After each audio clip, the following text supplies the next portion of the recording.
ఓం నమ శివాయ. శ్రీ కార్తీక పురాణము 26వ అధ్యాయము. దుర్వాసుడు శ్రీహరిని శరణువేడుట. శ్రీహరి హితబోధ. ఈ విధముగా అత్రి మహాముని అగస్త్యునితో దుర్వాసుని కోపము వల్ల కలిగిన ప్రమాదమును తెలిపి మిగిలిన వృత్తాంతమును ఇట్లు తెలియజేసెను.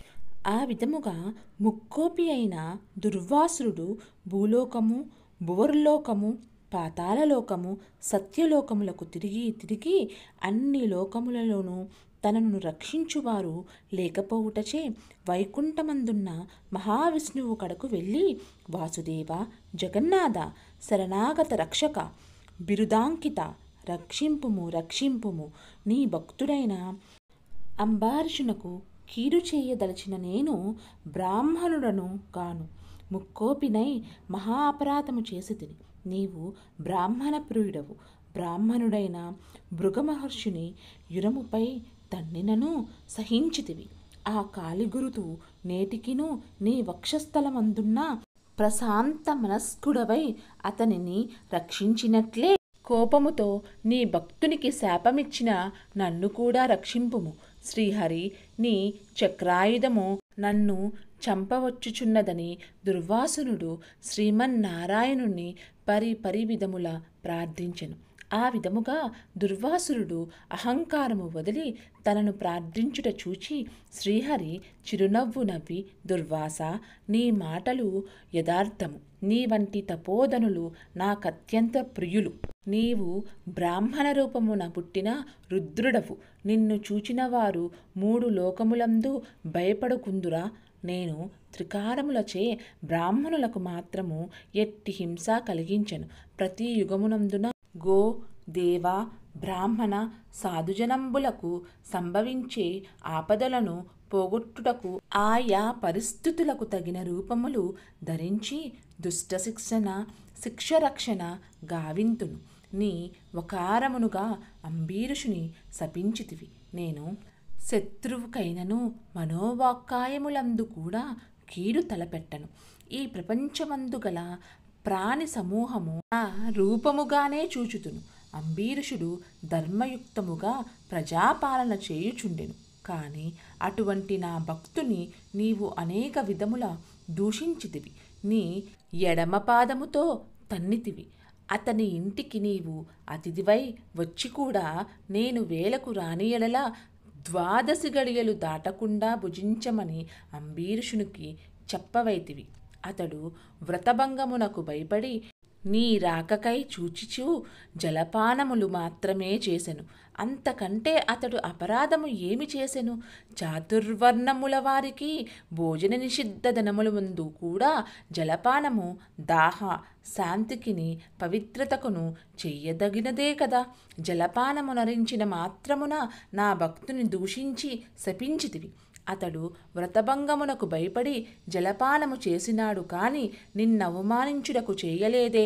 నీవు మండిపడుచున్నను బ్రతిమాలి నిన్ను శాంతింపచేయ చూచెను. ఎంత బ్రతిమాలినను నీవు శాంతింపనందున నన్ను శరణు వేడెను. నేనెప్పుడు రాజు హృదయములోనే ప్రవేశించినాను. నీ శాపఫలము 10 జన్మలలో అనుభవించుదువని పలికిన వాడిని నేనే. అతడు నీ వలన భయముచే నన్ను శరణు వేడుచుండెను. కాని తన దేహము తాను తెలుసుకునే స్థితిలో లేడు. నీ శాపమును అతడు వినలేదు. అంబరీషుడు నా భక్తకోటిలో శ్రేష్ఠుడు, నిరపరాధి, దయాశాలి, ధర్మతత్పరుడు. అటువంటి వానిని అకారముగా దూషించితివి. అతనివి నిష్కారణముగా శపించితివి.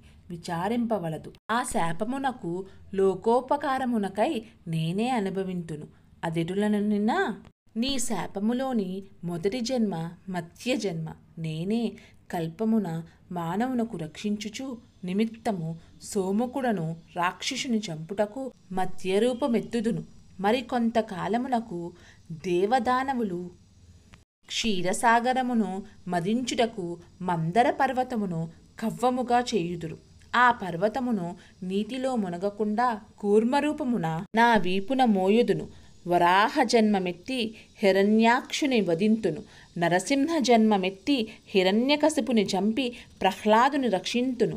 బలిచే స్వర్గము నుండి పారద్రోలబడిన ఇంద్రునకు తిరిగి స్వర్గమును అప్పగించుటకు వామన రూపమెత్తి బలిచక్రవర్తిని పాతాళలోకమునకు త్రొక్కివేతును. భూభారమును తగ్గించుటకు క్షత్రియులను చంప బ్రాహ్మణుడై జన్మించి భూభారమును తగ్గింతును. లోకకంటకుడైన రావణుని చంపి లోకోపకారము చేయుటకు రఘువంశమున రాముడనై జన్మింతును. పిదప యదువంశమున శ్రీకృష్ణునిగను, కలియుగమున బుద్ధుడుగను, కలియుగాంతమున విష్ణుచిత్తుడను, విరుపుని ఇంట కల్కి అను పేరున జన్మించి అశ్వారుండనై పరిభ్రమించుచు బ్రహ్మాద్వేషుల అందరినూ మట్టుపెట్టుదును. నీవు అంబరీషునకు శాపరూపముననిచ్చిన 10 జన్మలను ఈ విధముగా పూర్తి చేయుదును. ఇట్లు నా దశావతారములను సదా స్మరించు వారికి సమస్త పాపములు హరింపచేసి వైకుంఠ ప్రాప్తి నొసంగుదును. ఇది ముమ్మాటికి తథ్యము. ఇట్లు స్కాంద పురాణాంతర్గత వశిష్ఠ ప్రోక్త కార్తీక మహత్యమందలి షడ్వింశాధ్యాయము 26వ రోజు పారాయణము సమాప్తము. ఓం నమ శివాయ. హర నమ పార్వతీపతియే. హర హర మహాదేవ శంభో శంకర.